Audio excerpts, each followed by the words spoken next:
परमेश्वर की वाणी है, राज तजना सहज है, सहज त्रिया का ने, और मान बड़ाई ईर्षा दुर्लभ तजनाइए।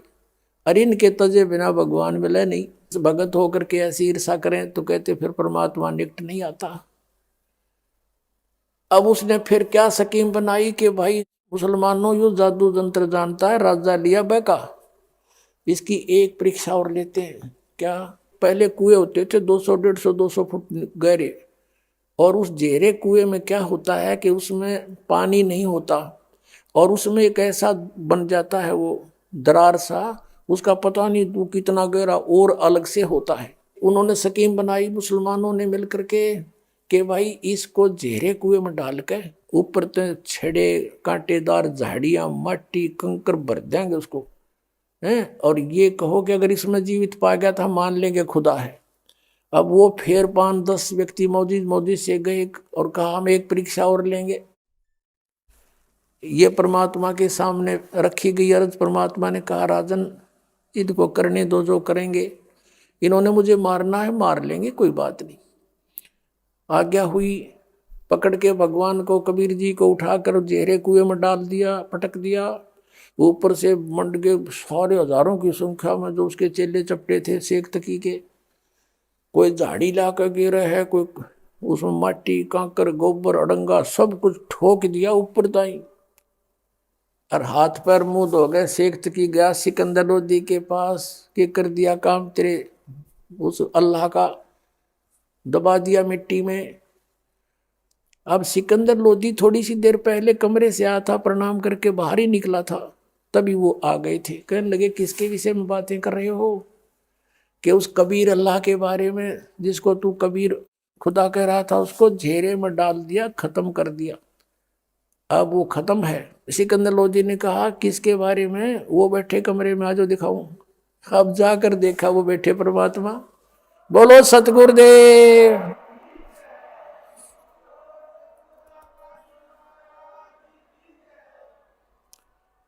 अपुण्यात्मा शेख तकी नीच व्यक्ति था, इतना देखकर चरणों में शीश रख देना चाहिए था उस नालायक ने कि भगवान के साथ खस रहा है, लेकिन वो प्रभुता ना छूटे थी। कुछ दिनों के बाद, कुछ तुरंत ही उसने एक परीक्षा ली। फिर कहा कि देखो भाई मुसलमानों, एक परीक्षा और ले लो। क्या? कि मेरी लड़की कब्र में दबा रखी है हमने, अगर उसको जीवित कर देगा तो मान लेंगे ये कुछ करामात रखता है। सबने स्वीकृति दे दी, क्योंकि भोले भाले व्यक्ति इन गुरुओं के बंधे रहे हैं, ये श्रद्धालु, चाहिए कुछ भी कराओ उनसे। उन्होंने फिर जाके कंडीशन रख दी राजा के सामने। राजा ने रख दी कबीर साहब के सामने कि भगवान ये एक और पंगा पा दिया इन्होंने। अब मालिक तो गए इसलिए थे कि किसी प्रकार मेरे बच्चे मुझे पहचान ले, किसी तरह पहचान ले मुझे। परमात्मा ने कहा कह दो इनको, तीसरा दिन रख दो। दिन निर्धारित कर दिया कि उस दिन इस समय उस लड़की को जीवित करेंगे, और आसपास मुनादी करवा दो राजा। अब राजा ने आसपास नगरों में गांवों में मुनादी करवा दी, ढिंढोरा पिटवा दिया, अनाउंसमेंट करवा दी कि ऐसे ऐसे मृत लड़की को जीवित करेगा कबीर परमेश्वर आए हुए हैं। शेख तकी की लड़की कब्र में दबी हुई है, मृत्यु को प्राप्त हो चुकी है कई दिनों से। अब वहां जाकर हजारों की संख्या में, कई हजारों की संख्या में 20 30 50 हजार व्यक्ति इकट्ठे हो गए। कब्र को फुड़वा दिया गया। परमेश्वर कबीर जी ने कहा कि शेख तकी अब तू कर ले अपने जंतर मंत्र, कहीं फेर के मैं कर दूं और जिंदा जीवित कर देता। तो उपस्थित सभी व्यक्तियों ने कहा कि भगवान अगर इसके पास कोई शक्ति होती तो अपने बच्चे को कौन मरने देता, ये तो पहले ही कर लेता, ये इसके पास कुछ नहीं है, आप करके दिखाओ। तो परमेश्वर ने कहा कि हे शेख तकी की बेटी जीवित हो जा। लड़की जीवित नहीं हुई। फिर कहा कि शेख तकी की बेटी जीवित हो जा। लड़की जीवित नहीं हुई। शेख तकी ने नाचना कूदना भंगड़ा पाना शुरू कर दिया। देखा चोर की चोरी पकड़ी गई, देखा मुर्दे कभी जीवित होते हैं, झूठा है कपटी है। अपनी बेटी के जीवित ना होने का गम नहीं, कबीर साहब के हारने की खुशी मना रहा वो मूड। परमात्मा ने तीसरी बार फिर कहा, फिर भी नहीं हुई। वो तो परमात्मा लीला कर रहे थे, यूं नाच कूद ले मूर्ख थोड़ी देर। फिर कहा कि हे जीवात्मा जहां भी है तू, कबीर हुक्म से वापस आ, प्रवेश कर इस लड़की के शव में और बाहर आ जा। तुरंत लड़की कंपन हुई, लड़की बाहर आकर प्रणाम किया, बोलो सतगुरुदेव की।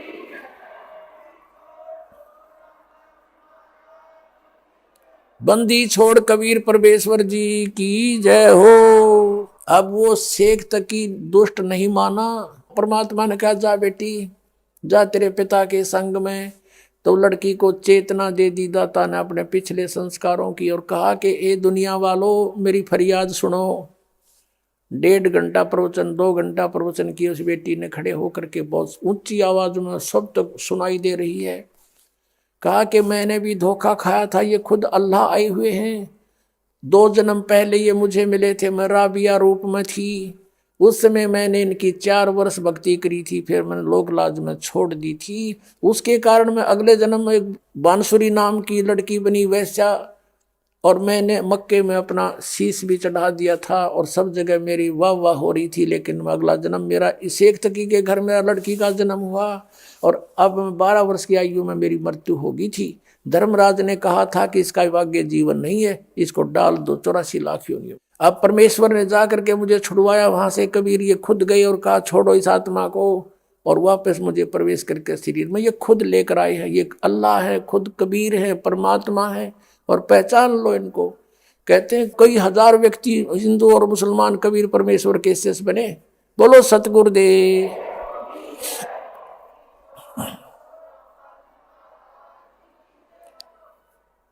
और उस लड़की से कहा बेटी अब तू जा अपने पिता के साथ।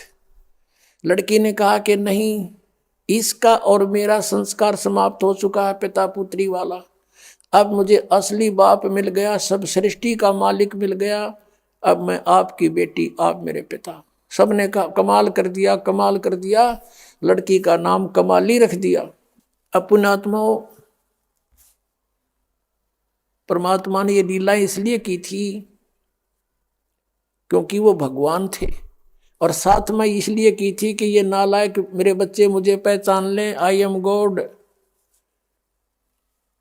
लेकिन उसमें चमत्कारों को देखकर 64 लाख शेष हो गए थे भगवान के। दुनिया को सुख दिया, उनको राहत दी, और भक्ति से चार्ज किए। आप वही हो 64 लाख, फिर वहां से सब विमुख हो गए थे क्योंकि तुम्हें ज्ञान नहीं हो पाया कि Kabir is God in real God. चमत्कार तो भुलवा देते हैं कुछ दिन में लोग कि फलाना भी ऐसे करता था, साधु ने ऐसे कर दिया था, ऐसा ही ये है, भगवान नहीं है ये। इस तरह हम फेल हो गए थे। तो परमात्मा ये लीला करके गए थे कि अब पता लगेगा आई एम गॉड, क्योंकि सब सदग्रंथ बतावेंगे, और परमात्मा जो लीला किया करता हुए वेद बताओगे, आंखों देखा संत बताओगे, मेरे बच्चे मुझे पहचान लेंगे। अब दास उस प्रश्न पर आता है जहां से शुरू किया था। अब ये लड़का 13 वर्ष का, लड़की जो मुर्दे जीवित किए थे, ये परमात्मा के 2 बच्चे थे। 2 मुंह बोले माता पिता थे। ये परिवार 5 सदस्यों का था, स्वयं परमेश्वर सहित। कपड़े बुनते थे, जो भी कुछ आ जाता था अपना परिवार पोषण के लिए जो रख के, बाकी भंडारा भोजन सत्संग करते थे, वहां भंडारा करवा देते थे। अब शेख तकी ने देखा कि ये तो कहीं से भी बाज नहीं आ रहा है, इसने तो मुझे हर तरह से फिट्टे मुंह कर दिया।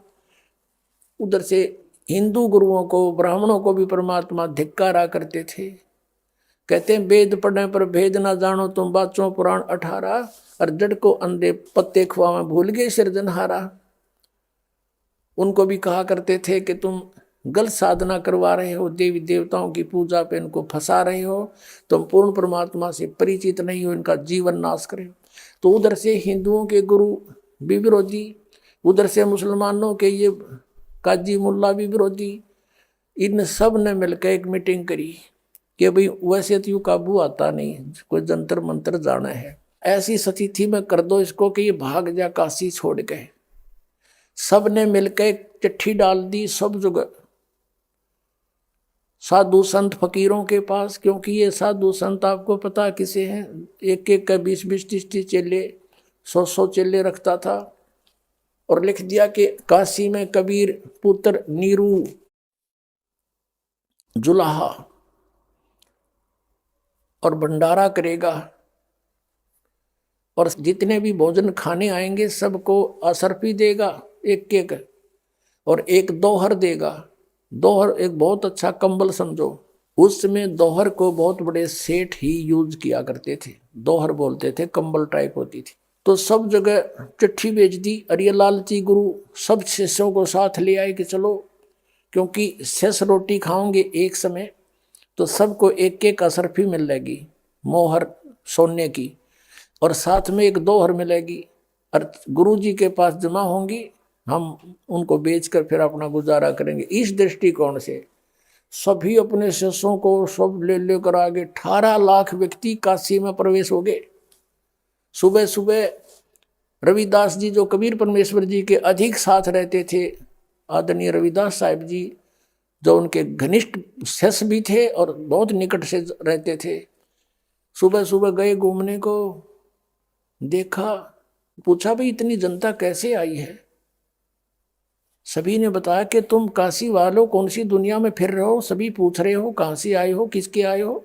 अरे तुम्हें नहीं मालूम कि एक काशी में कबीर नाम का दुल्हा है और उसने हमें आमंत्रित किया है, 3 दिन का भंडारा है यहाँ पर। रविदास जी ने सोचा भी मेरे साथ तो कभी जिक्र हुआ नहीं, भगवान ने कोई जिक्र नहीं किया, ये क्या चक्कर है? रविदास जी ने पूछा कि भी क्या तुम्हारे पास कोई पत्र चिट्ठी गई है? कहा, सब ने दिखाई हुआ चिट्ठी कि देखो। रविदास जी गए थे फ्रेश होने, सुबह सुबह बाहर निकले थे, वापस आगे किसी फ्रेश हो थे कि न तो काम बिगाड़ दिया, झूठी चिट्ठी डाल रखी। तो आके कहा कि भगवान आज तो काशी छूटेगी अपनी, ये नगर त्यागना पड़ेगा। कबीर परमेश्वर तो अंतर्यामी थे, फिर भी लीला करते थे। क्या हो गया भक्त, क्या हो गया महात्मा, क्या हो गया ऐसा? हे भगवान बाहर देखो, वहां 18 लाख व्यक्ति आए हुए हैं, साधु संत सबके पास चिट्ठी है कि कबीर भंडारा करेगा, 3 दिन भंडारा चलेगा और सबको असरफी देगा प्रत्येक डाइट पे। शाम ने खाओगे शाम ने अलग से, सुबह खाओगे सुबह अलग से, और एक एक दोहर देगा। इस कारण से लालच में दुनिया आ गई महाराज। कबीर साहब कहने लगे ऐसे कर रविदास, अंदर से कुंडी ला ले और बैठ जा, हम बाहर नहीं निकला आज, और भाई रात होने दे, रात के समय मैं निकल जाऊंगा, अपने बच्चों को लेकर बाहर चला जाऊंगा, अपने माता पिता को लेकर के। अब रविदास जी वो बैठ गए कबीर जी, और कहा माला ले हाथ में, कराएंगे अर्ज धनी से, सुनेगा अपनी भी, आपत्ति न टालेंगे वही। अब उधर से परमात्मा ने दूसरा रूप बनाया, वहां तो रविदास जी के पास कुटिया में बैठे, पहुंच गए सतलोक में, और पहले ही टेलीफोन कर दिया था कि तैयार करो, ये तो नकली लोक है, यहाँ पर तो इतने व्यक्तियों का आसपास के 20 शहरों से लिया तो भी पूरा ना पट्टे। सतलोक में गए परमात्मा अपने सचखंड में, और वहाँ फोन कर दिया था कि मैं आ रहा हूँ तैयार करो। कहते हैं असंख्य बैलों के ऊपर सामान बना बनाया धर दिया, जलेबी लाडू कचौड़ी पकौड़ी दही बड़े, और दोहर मोहर ठोक दी सब में। और वहीं से परमात्मा ने उन्हीं हंसों के बैल बनाए, और उन्हीं से साथ में बंजारे बनाए। एक केशव नाम बंजारा रूप में बनकर अपना केशव नाम रखा परमेश्वर ने। और बंजारे होते थे पहले व्यापारी लोग, क्या करते थे बैलों के ऊपर, जैसे गधे को थैला डालते हैं बोरा, ऐसे थैला रख करके ट्रांसपोर्ट करा करते थे माल को, बेचने जाते थे किसी मंडी से लेकर दूसरी मंडी में। सड़कें थी नहीं, जंगलों से गुजरना होता था, सिंगल से बैल आगे पीछे एक दूसरे के लेकर और जाते, उनको बंजारा बिजनेसमैन कहा करते थे, बंजारा। तो ऐसे 9 लाख बैलों के ऊपर सामान भर लिया, और साथ में कुछ सतलोक से आत्मा आई थी, वो बंजारे यानी उनके सेवादार रूप में आ गए हंस। अब वो बैल जब चल रहे थे और वो बंजारे साथ में चल रहे थे, केसो भी चल रहा था, तो वो जमीन से 6 इंच ऊपर कदम रख रहे थे, जमीन पर नहीं रख रहे थे। लेकिन उस समय कौन देखा था उसने, सब ने जलेबी दिखे थी।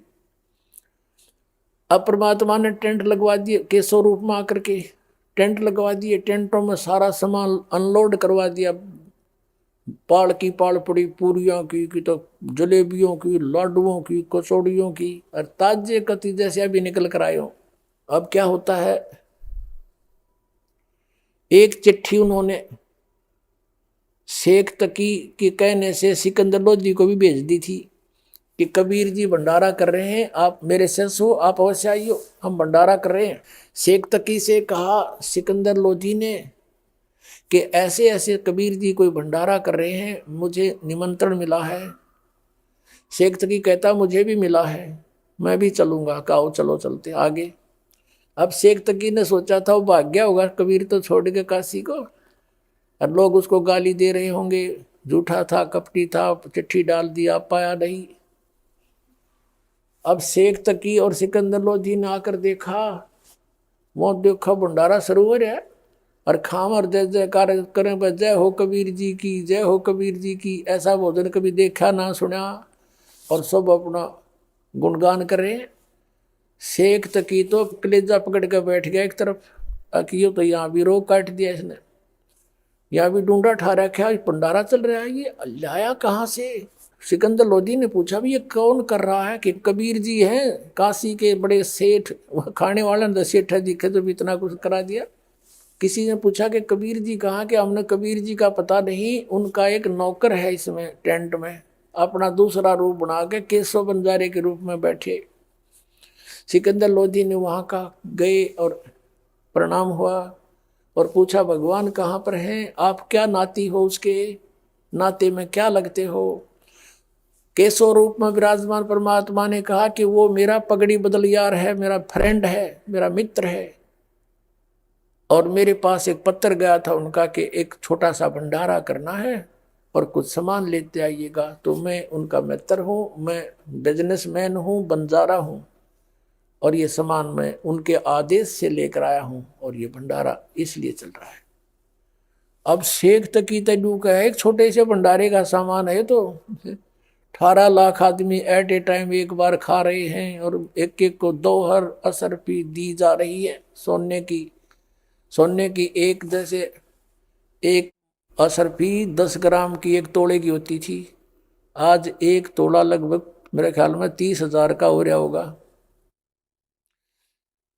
और एक दौर वो दौर था, आज मेरे ख्याल में 10,000 मना मिल रहा है, इस टाइप का कंबल था। और वो एक एक प्रत्येक को प्रत्येक भोजन पर डाइट पर दे रहे हैं।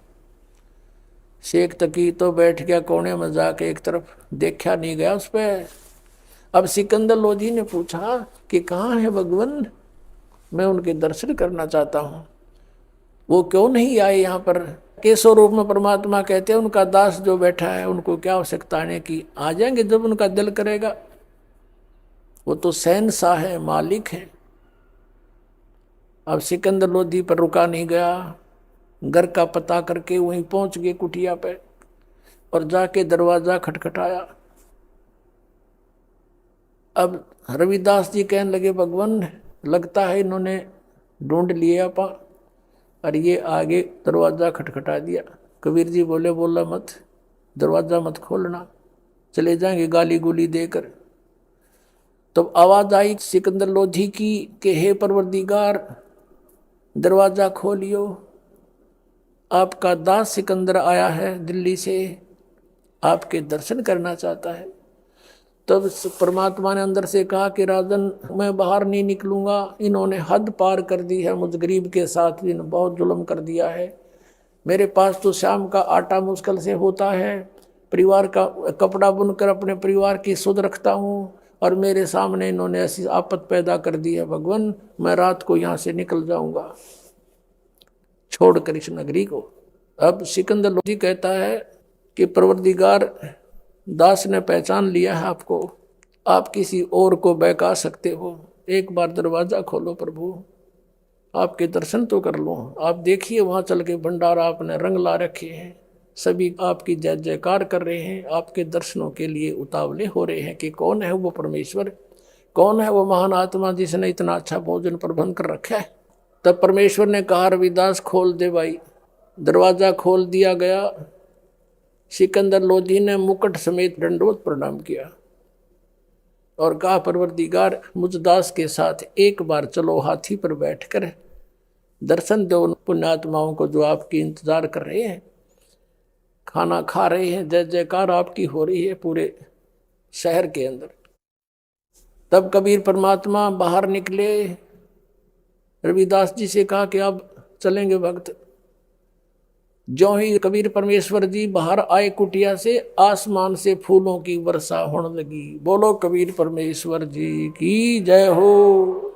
सिकंदर लोधी ने क्या किया, हाथी साथ लेकर गया था। वहां पर हाथी के जो कैबिन होती थी ऊपर, उसको अंबारी बोलते थे, उसके चारों गेट खोल दिए, ऊपर को रख दिए उसके खिड़के छत पर। कबीर जी को बैठा लिया साथ में। रविदास जी चौर कर रहे थे कबीर परमेश्वर पर। जब बाहर निकले, सिकंदर लोधी ने कहा कि भक्त हे महात्मा जी, आप तो रोज सेवा करते हो मालिक की, मुझे सेवा दे दो। चंवर ले लिया, परमात्मा को आगे बैठा लिया, रविदास जी भी साथ बैठा लिए और हाथी पर बैठकर सिकंदर लोधी उस मालिक पर चौर करता हुआ उस भंडारे में प्रवेश कर जाते हैं। और कोई पूछता है कि कबीर कौन सा इनमें, कि जिस पे ये सिकंदर लोधी चंवर कर रहा है ये है वो कबीर जी।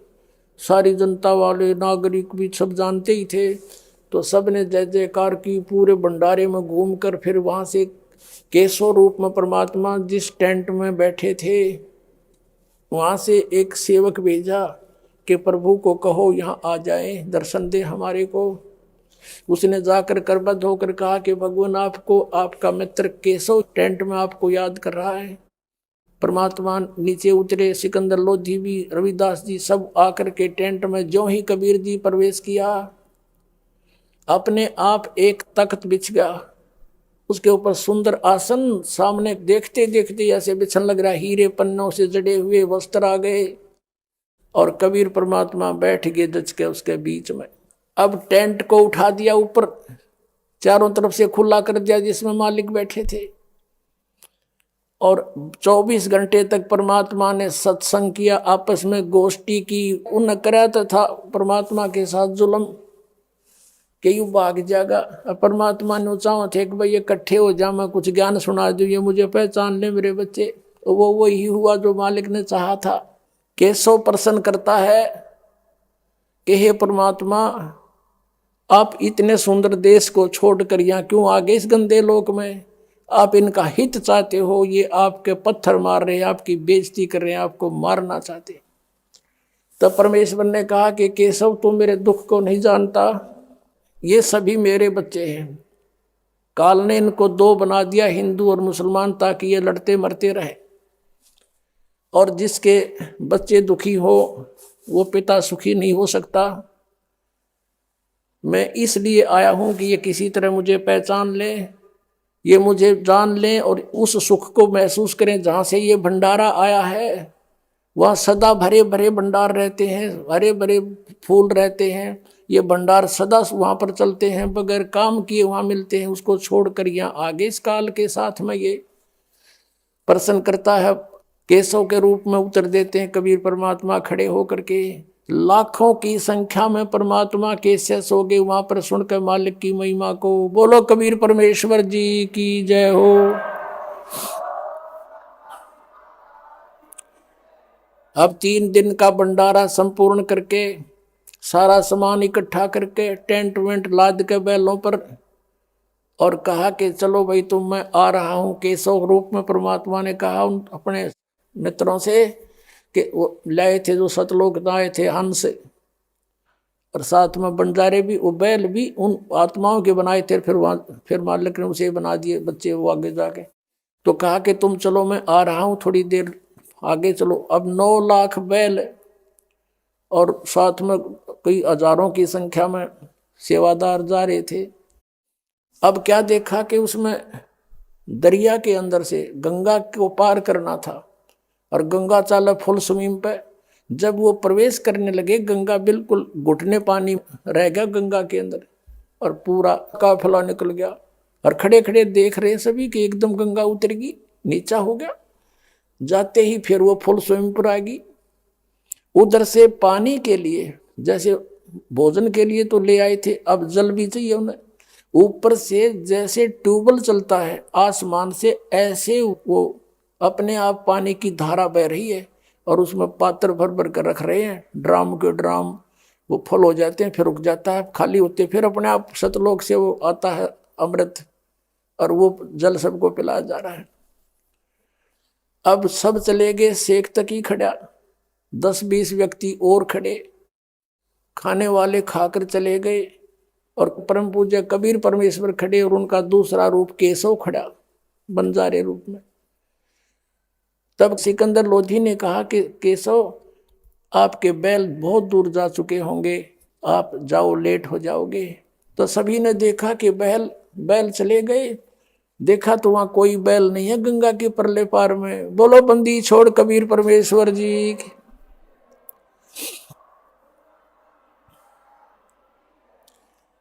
अब उधर से क्या किया कि जो केशव रूप में खड़े थे, दूसरे रूप में देखते ही देखते केशव वाला रूप कबीर परमेश्वर में समा गए, अकेले कबीर परमेश्वर रह गए। बोलो बंदी छोड़ कबीर परमेश्वर जी की जय हो।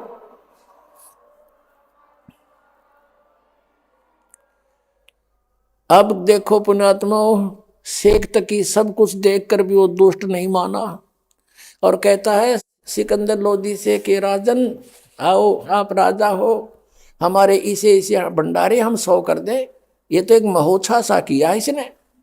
अपनात्मा परमात्मा ने कहा, कहते हैं कोई कहे भंडारा की ना, कोई कहे महोत्सव, और बड़े बड़ाई करा करें भाई गाड़ी काटे उत्साह। अब जैसे भंडारा तो होता खुशी में, कोई लड़का हो जा है, कोई और खुशी हो जाए, जब खुले दिल तो करते हैं, पैसा लगाते हैं। और महोत्सव कहते हैं मजबूरी में किया जाता है, जैसे किसी ने को ब्राह्मण अनुष्ठान करना बता देता था, तेरे फादर का जो है ना यज्ञ करो, वो करो, इसका जग नहीं तो इसकी मुक्ति ना हो, तो उसमें करें जरूर से, फिर इच्छा नहीं होती, उसको महोत्सव कहते हैं। यानी उसमें खुल के पैसा नहीं लगाया जाता। शेख तकी कहते इसने तो महोत्सव सा किया है, हमारे 100 भंडारे कर दे हमें से। कोई कहे भंडारा की ना, दुनिया तो कहे भी ठाठ कर दिए, ऐसा भंडारा कभी देखा नहीं। ऐसा हर समय पर जितनी बार भोजन खाया सरफी और मोहर, और फिर यो कहे क्या किया इसने, और ऐसा भोजन कभी देखा ना सुना, ऐसा स्वादिष्ट खीर खांड सब कुछ मिला। कहते कोई कहे भंडारा की ना, कोई कहे महोत्सव, बड़े बड़ाई करा करें गाड़ी का डोछा। महान आत्मा दूसरे की बड़ाई कर सकते हैं, नीच तो उसमें दोष ही निकालता है। तो यह स्थिति थी शेख तकी की। उसके बाद शेख तकी गूंगा हो गया, बहरा हो गया, भुगत का मेरा पर मालिक नहीं माना। पुणात्माओं, परमात्मा ने कहा था कि साईं इतना दीजिए जिसमें कुटुंब समावे, हम भी भूखे ना रहे, अतिथि ना भूखा जाए। और देखो उन्होंने रिहर्सल करके दिखाया, एग्जाम्पल दिखाया हमारे को कि जैसे मैं रहूं तुम ऐसे रहना, मेरे पर विश्वास करना, मेरे अतिरिक्त किसी को मत मानना, और धर्म पुण्य पर आस्था रखना। फिर तुम्हारे ऊपर कोई रिक्वायरमेंट आपकी आवेगी तो ऐसे पूरी करूंगा जैसे आप भिखारी बनकर दिखा दाता ने, भिखारी में एक निर्धन, और जब समय आया तो देखो ठाठ कर दिए। कबीर साहब कहते हैं कल्पे कारण कौन है कर सेवा निकाम, सेवा माने पूजा, निष्काम भाव से पूजा कर मेरी, और मन इच्छा फल देऊंगा जब पड़े मेरे तय काम। तो यहाँ भगवान का रोल शुरू होता है। राजा भी नहीं कर सकता 18 लाख व्यक्तियों की एट ए टाइम प्रबंध।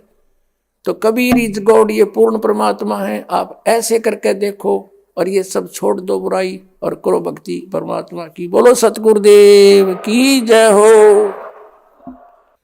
परम पिता परमात्मा पूर्ण ब्रह्म सर्व सृष्टि रचनहार कबीर परमेश्वर जी की असीम कृपा से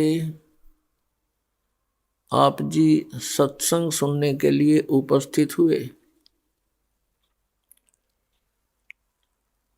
मानुष जन्म दुर्लभ है, मिले न बारंबार, तरवर से पत्ता टूट गिरे, बहोर नहीं लगता डार।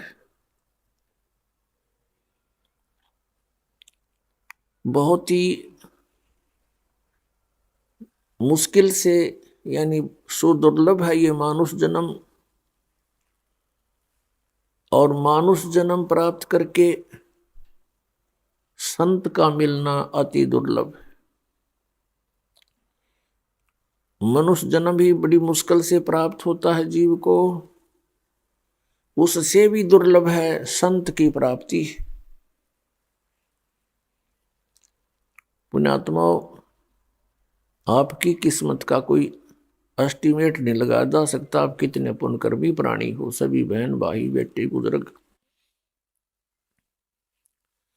क्योंकि आपको मानव शरीर मिला, ऐसे समय में मिला जिसमें इसकी अब आवश्यकता पूरी होएगी। मनुष्य जीवन तो पहले भी प्राप्त हुए, असंख्य जन्म हमने व्यर्थ कर दिए, ज्ञान हुआ नहीं। इस परिवार पोषण में, संपत्ति के जोड़न में, बैंक बैलेंस बनाने में इस अनमोल मनुष्य जीवन का नाश कर जाते थे। और इस मनुष्य जीवन का सदुपयोग न होने से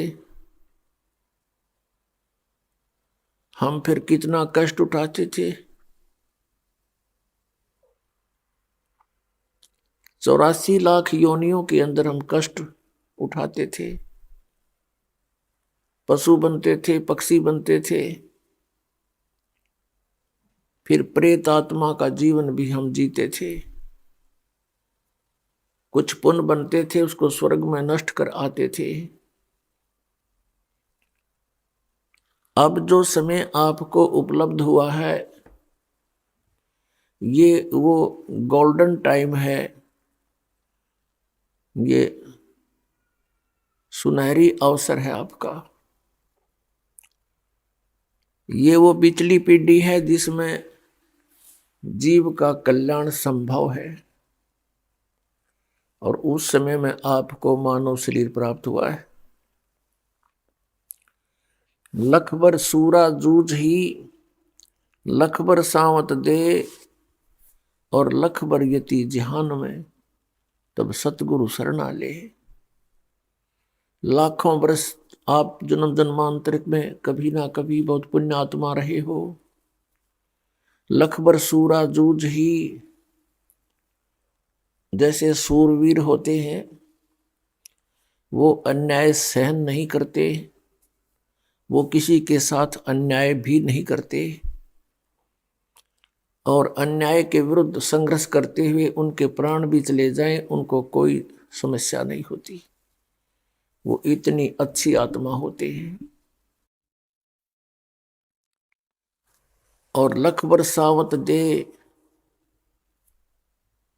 जैसे किसी व्यक्ति के हाथ घुटनों से नीचे तक लंबे हों, वो बहुत पुण्यकर्मी प्राणी होता है। उसके पिछले संस्कार बहुत अच्छे होते हैं, लेकिन उस सूरवीर को और उस लखवर सावत दे, उसको सावत शरीर बोलते हैं। कोई संत नहीं मिला इनको, तो उनका जीवन भी व्यर्थ हुआ। और लखबर यति जहान में, जैसे एक समय सुखदेव ऋषि के पास राजा जनक ने परीक्षार्थ एक औरत भेज दी, स्त्री भेज दी कि इसकी परीक्षा ले, ये कितना यति है। अब वो लड़की उसके पास पहुंची तो ऋषि जी बैठ गए चारपाई पर। लड़की उस चारपाई पर बैठ गई, वो और थोड़ा ऊपर को हो गए, लड़की को टच ना होने देने के कारण और ऊपर को हो गई। वो निकट आई, उठ के खड़ा हो गया और कहा, बेटी आप यहां से जाइए, और ये अच्छा कर्म नहीं तेरा। कहने का भाव ये है कि फिर राजा जनक को भी परमात्मा मिले थे, लेकिन उस समय वो ऐसे रंग में रंग चुके थे, कई हजारों की संख्या में औरतें थी उसकी, लेकिन परमात्मा को नहीं माना था। लेकिन सतगुरु के ज्ञान से उसको कुछ आभास अच्छा हो गया था। तो उसने क्या कहा कि राजा जनक ने कहा कि बहन बता कैसी प्रतिक्रिया की उस ऋषि ने, उसने बताया जी सचमुच ये तो महान आत्मा है और मुझे रस्त भी नहीं होने दिया और खड़े हो गए, सारी क्रिया बता दी। अब यहां बताते हैं परमात्मा यदि सत साधना ना, ये तो अच्छी बात है, आचरण ऐसा हो पुरुष का, बहन बेटी सभी का, लेकिन भक्ति नहीं है आपके पास तो यूजलेस। क्या बताते हैं, गोरख से ज्ञानी घने और सुखदेव यति जहान, सीता सी बहु भारिया संत दूर अस्थान। जैसे परमात्मा कबीर परमेश्वर ये हमारे पिता हैं और अपने ही माता पिता अपने बच्चों के लिए दुखी हुआ करते, वो हमारे लिए भटक रहे हैं। कोई भी किसी भी धर्म मजहब में कोई भी अच्छी बुरी आत्मा है या अच्छी है तो वो परमात्मा की है और उस परमेश्वर ने अपने अच्छे बुरे सभी बच्चों की चिंता रहती है। तो अच्छे बच्चों में से गोरखनाथ थे, सिद्ध हो गए थे, ऐसी सिद्धियां आ गई थी कि एक बार एक पहाड़ को सोने का बना दिया था। तो उसे परमात्मा मिले, उसकी सारी सिद्धियों की स्थिति बताई, ज्ञान से समझाया उसको और गोरखनाथ को सतनाम दिया था परमात्मा ने 2 अक्षर का। अब हमारे अंदर एक और ढीठपना है, कृतघ्नता है, परमात्मा से प्राप्त ज्ञान से ज्ञानी बन गया और पूर्व जन्मों की उसके पास भक्ति संग्रह गणा था। काल ने तो बर्बाद करवाने से मतलब है। उस ज्ञान के आधार से, परमात्मा प्राप्त ज्ञान के आधार से उसने घने राजाओं को भी अपना शिष्य बना लिया और 1 नंबर का विद्वान प्रसिद्ध हो गया। अब परमात्मा कहते हैं हम इतने कृतघ्नी हैं कि सतनाम मिल गया तो न्यों सोच ली बस, क्योंकि आप से कुछ पिछले संस्कार से कुछ आगे चार्जिंग होगी, कुछ दिन ठीक साधना करने से, फिर गुरुद्रोही यानी गुरु से विमुख होने से भक्ति नहीं बनी और उस दौरान जो उसकी भक्ति बनी और पिछली वो बर्बाद कर दी चेले बना बना कर। तो परमात्मा कहते हैं गोरख से ज्ञानी गणे और सुख दे जति जिहान, सीता सी बहु बारिया पर संत दूर स्थान। जैसे सीता जी थे, सीता जी वाइफ ऑफ रामचंद्र, अब वो राजा उसको रावण उठाकर ले गया था। रावण ने हर संभव कोशिश की उसके साथ दुर्व्यवहार करने की, दुराचार करने की, पर वो सफल नहीं होने दिया। ईश्वरीय शक्ति भी साथ रही और उस माई का विश्वास भी दृढ़ था और नीयत साफ थी। और फिर जब रावण को मारकर सीता जी को वापस लाने लगे तो श्री रामचंद्र जी ने इतनी भयंकर परीक्षा ली थी। कहा था कि यदि मैं तुझे अग्नि में बैठाऊंगा, यदि तू मर गई तो कलंकित है और नहीं जली अग्नि में तो निष्कलंक है। ऐसा ही किया गया, वो नहीं जली तो दृढ़ विश्वास हुआ श्री रामचंद्र जी को और अन्य सभी को कि निष्कलंक थी, बहुत नेक पत्नी थी। अब परमात्मा कहते हैं सत साधना ना करने से वो सीता भी फिर 84 लाख योनियों में जाएगी। और सीता जैसी बहनें बहुत हैं, अकेली सीता ही नहीं थी ऐसी। तो क्या बताते हैं, गोरख से ज्ञानी गणे और सुखदेव यति जहान, सुखदेव जैसे यति बहुत पुरुष हैं पृथ्वी पर, ऐसी बात नहीं है। और सीता सी बहु भारिया, सीता जैसी पत्नी बहुत है ऐसी अपने धर्म कर्म पर रुकने वाली।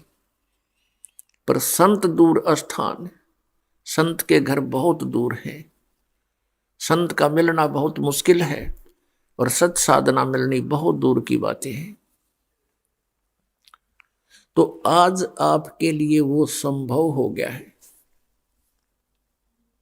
तो आप कितने पुण्यकर्मी प्राणी हैं। लख बर सूरा जूझ ही, लख बर सावत दे और लख बर यति जहान में तब सतगुरु शरणा ले। लाख बार संसार में यति रहा हो सुखदेव जैसा और महिमा का पात्र भी बन गया हो, और लख बर सावत दे, लाख बार तेरा ऐसा भी शरीर रहा हो घुटनों से नीचे तक हाथ हो तेरे, और उसकी सब जनता प्रशंसा करती है, बड़े महान है, पिछले जन्म के पुण्यकर्मी प्राणी है, उसकी प्रशंसा होती रहती है। और फिर कहते हैं लख बर यति जहान में तब सतगुरु शरणा ले। लख बर सूरा जूझ ही, बड़े सूरवीर भी आप रहे हो, तब जा करके आज आपको सतगुरु की शरण मिली है। इतनी पुण्यात्मा हो आप पिछले जन्मों की। और अब हम क्या कर रहे थे? अब अपने कर्मों को फोड़ रहे थे ईंटों और पत्थरों से, क्योंकि काल ने कैसी व्यवस्था करवा दी, कैसे सीने में चलवा दिए।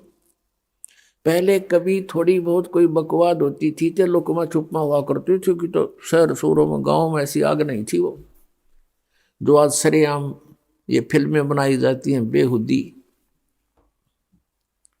इससे क्या सीखा हमने? कोरी बकवाद सीखी और समाज की गिरावट हो गई, विचारों में मलिनता भर गई।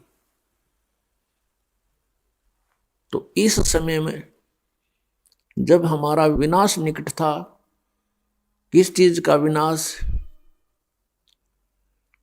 हमारे हर तरह से चरित्र का विनाश, हमारे अंदर जो शुभ संस्कार थे उनका विनाश, और फिर अब यदि परमात्मा ना मिलते तो हमारे जीव का विनाश, 84 लाख योनियों में जाना था। अब एकदम अब रिवर्स काम हो जाएगा। पहले तो हम ऐसे जा रहे थे, अब हम ऐसे चल पड़े, और अन्य जो प्राणी शरण में नहीं आते वो ऐसे ही जा रहे हैं। तो हमारा और उनका प्रतिदिन डबल डिफरेंस होता जा रहा है। तो पुण्यात्मा,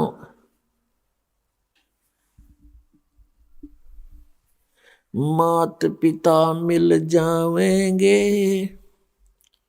184 माँ, सतगुरु सेवा बंदगी भाई फेर मिलन की ना। मात पिता तो अन्य प्राणियों की योनियों में भी हमें प्राप्त होंगे। कुत्ते बने वह मात पिता, पक्षी बने वह मात पिता,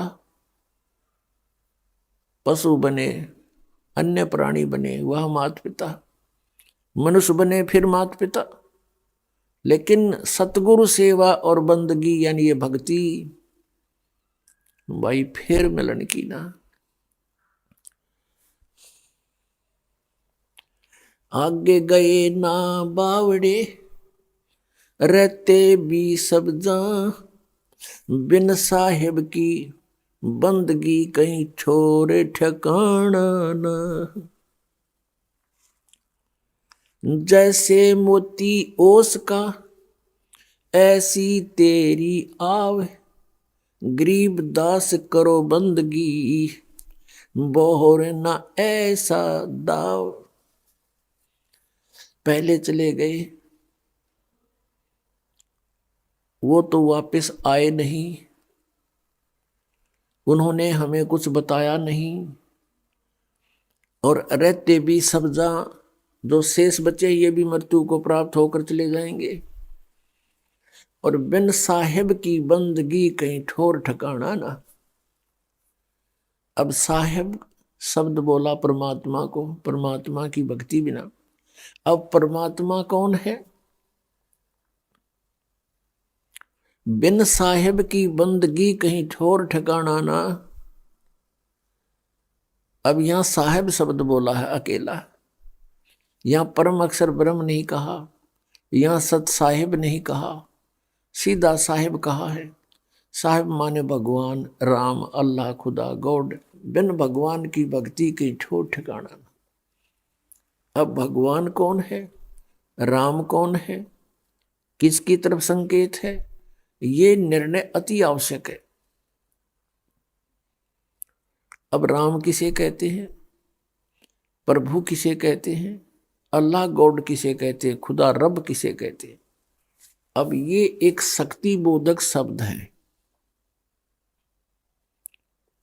इसके समझने के लिए थोड़ा सा उदाहरण हमने संसारिक उदाहरण लेने पड़ेंगे। जैसे कोई विभाग लीजिए, किसी विभाग में ले लीजिए, जैसे तहसीलदार, उसको भी साहब कहते हैं। आगे उनके महकमे के जो डायरेक्टर वगैरह होते हैं वो भी साहब कहलाते हैं। फिर डिप्टी कमिश्नर भी साहब होता है, डीसी, कमिश्नर भी साहब, मंत्री भी साहब, और मुख्यमंत्री को भी साहब कहते हैं, स्वामी कहते हैं। प्रभु जितना वो स्वामी है, जितना मालिक है। और प्रधानमंत्री को भी साहब कहते हैं, राष्ट्रपति भी साहब कहलाते हैं। ये सभी साहब हैं, यानी स्वामी हैं। जितने क्षेत्र में इनकी जो रेंज है, ये उतने, जित सत्ता है उतने ही ये राम है, उतने ही साहब है। अब जैसे किसी कार्यालय में, जैसे डीसी के कार्यालय में कार्यरत जितने भी कर्मचारी अधिकारी होते हैं, वो अपने एक दूसरे को कोई कार्य प्रार्थना करते हैं कि वो कहते हैं साहब ने ऐसे बोला है, आप ऐसा कर लीजिए। तो उनके लिए अंडरस्टूड है डीसी साहब, वो बार बार डीसी साहब नहीं बोलते, वो सीधा कहते हैं साहब ने ऐसे बोला है, नथिंग एल्स। तो उनके लिए अंडरस्टूड है उनका कौन साहब है। तो इसी प्रकार यहाँ आदरणीय गरीबदास साहिब जी ने जो कहा है बिन साहेब की बंदगी, तो उनका साहब अंडरस्टूड है सतपुरुष, परम अक्षर पुरुष।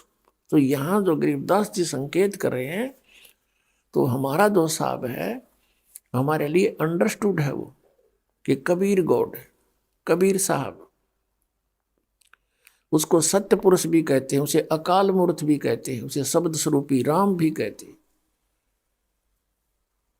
और वो सर्वशक्तिमान, वेदों और गीता में उसे परम अक्षर पुरुष, परम अक्षर ब्रह्म कहा है, सनातन ब्रह्म कहा है, आदि परमात्मा। तो यहां बताया है कि बिन साहेब की बंदगी कहीं ठोर ठिकाना ना। फिर क्या बताते हैं, जैसे मोती ओस का ऐसी तेरी आब, गरीब दास करो बंदगी बोहर न ऐसा दाव। सुबह आप देखते हो ओस गिरी होती है कहीं पत्तों पर या किसी वृक्ष के कांटों पर, और वो चमकती है सूर्य की रोशनी में जैसे मोती चमका करते हैं, और 1 घंटे के बाद उसका नामो निशान नहीं होता, वो समाप्त हो जाती है।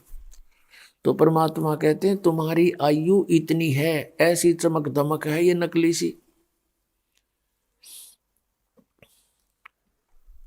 जैसे मोती ओस का ऐसी तेरी आव, गरीब दास करो बंदगी बोहर न ऐसा दाव।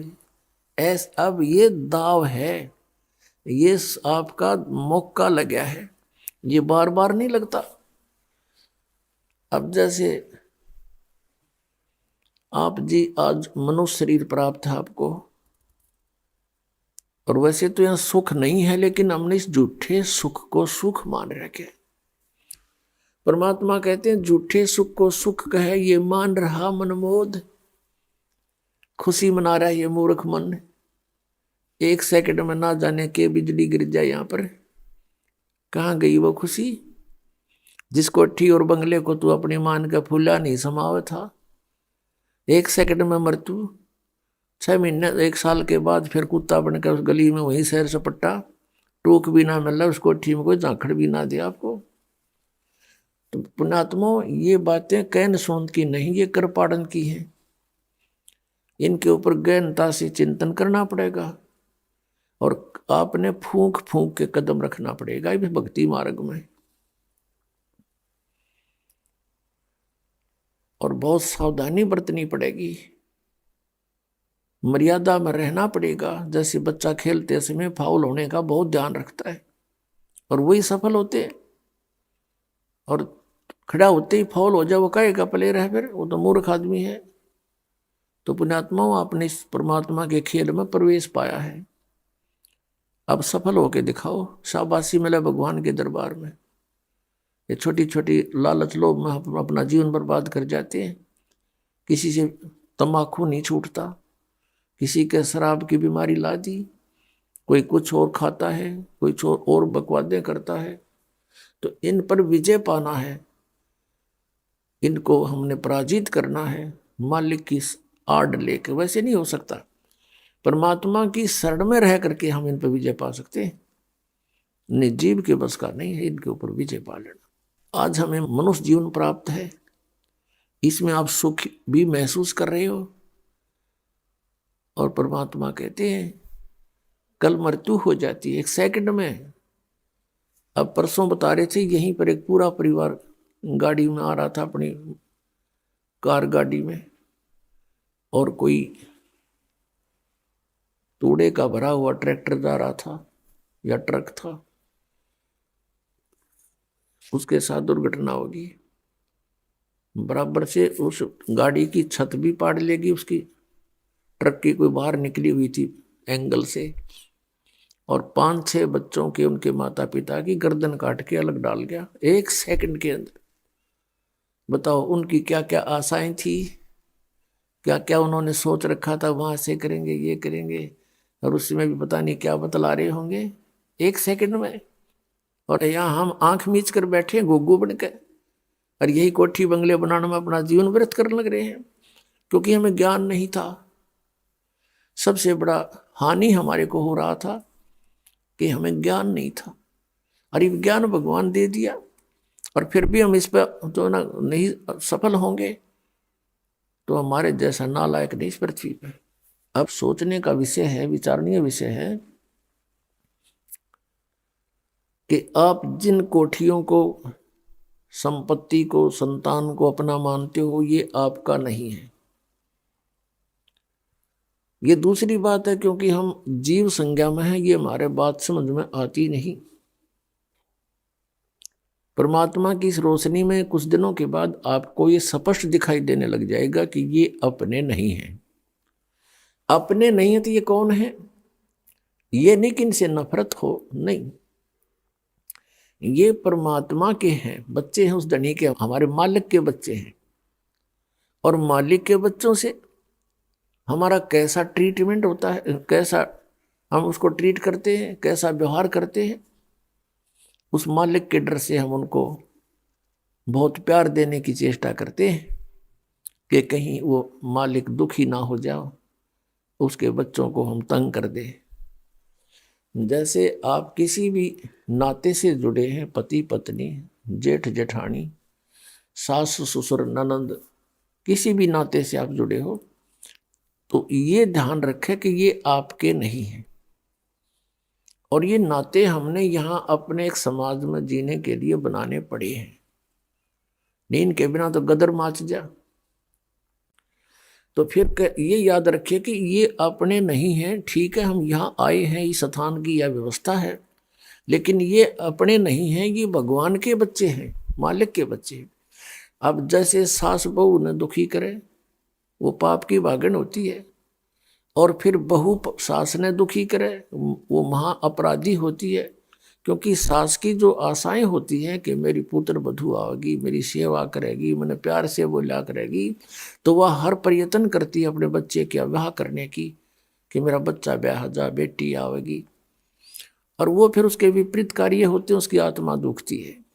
तो अब हम ये भी सोचना है कि ये अपने नहीं है, ये तो आप सोचो ना सोचो या फाइनल बात है, आप मानो या ना मानो, ये तो सही है कि ये आपके नहीं। हम मानने ना माने मृत्यु होगी, हमारे मानने से ना मानने से कोई फर्क नहीं पड़ेगा, वो है एज इट इज। तो इसी प्रकार ये बच्चे, ये संतान संपत्ति आपकी नहीं है। आपका ना यकीन होता है, आप नहीं, आपकी बुद्धि अभी तक वहां पहुंचती है, तो वो दूसरी बात है ऐसा ही। लेकिन ये नहीं कि इनसे बिना नाता तोड़ ले, विपरीत हो जाए, नहीं, इससे भी मालिक अक्षुब्ध होगा। ये उसके बच्चे हैं, इनके साथ बहुत अच्छा व्यवहार करना है। उस परम पिता के, उस मालिक अपने धनी के बच्चे मानकर।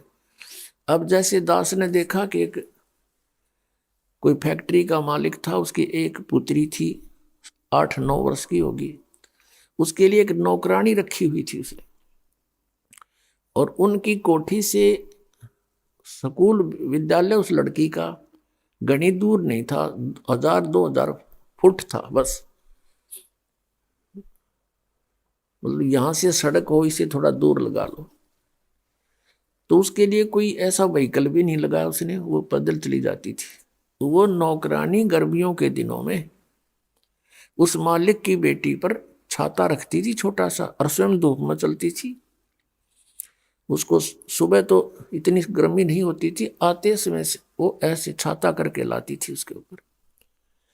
और जो उस मालिक ने उसको पैसे देती थी, दिया जाता था महीने का खर्च, तो उसके भोजन का, पानी का, उसके कपड़ों का, जूतों का, पॉलिश का, वो सारा वो उन पैसों से ही वो उस बच्चे पर लगाती थी। और जिस दिन उसको नौकरी से निकाल दिया, उसने झांका नहीं उस मालिक की कोठी की ओर, न उस बेटी की ओर, क्योंकि उसकी थी नहीं, उसका उसमें कोई मोह नहीं। उसको पता था कि मेरी नहीं है, लेकिन ये भी पता था ये मालिक की है, इसकी सेवा में कमी नहीं रहनी चाहिए। तो ऐसी पुण्यात्माओं, आपने अपने आप को ढालना पड़ेगा। यदि यहां जीना ठीक चाहते हो और सतलोक जाना चाहते हो, इस तरह आपके मन को इस सच्चाई से जोड़ना पड़ेगा। यह सत्य है, और हम सत्य मान रहे हैं असत्य को, क्योंकि हम बच्चे हैं, बालक हैं, बुद्धि हमारी बाल बुद्धि है। अब परमात्मा की रोशनी में इस ज्ञान से हमारी बुद्धि उठेगी, और फिर हम ये चिंतित हो जाते हैं जैसे हम मर गए तो बच्चों का क्या होगा, अब मृत्यु तो पता नहीं कब किसकी हो जाए। तो मरते समय फिर मनमाना काल का यूं भी दाव लग जा कि आपके छोटे बच्चे हैं, कोई 20 वर्ष का, कोई 25 वर्ष का, अभी क्या होगा। तो पुण्यात्माओं, कल आपको बताया था, पहले भी बताते रहते हैं कि परमात्मा ने जिस भी बच्चे की किस्मत में जो लिखा है वो अवश्य मिलेगा, चाहे माता पिता जीवो चाहे मरो, उसको वो प्राप्त होगा ही होगा। इस दास का बिटर एक्सपीरियंस है। ऐसा देखा हमारे रिश्तेदारी में, एक छोटे छोटे बच्चों का पिता मर गया, और वो रो रहा था मरते समय, हाय मेरा क्या, मेरे बच्चों का क्या होगा, मेरे बच्चों का क्या।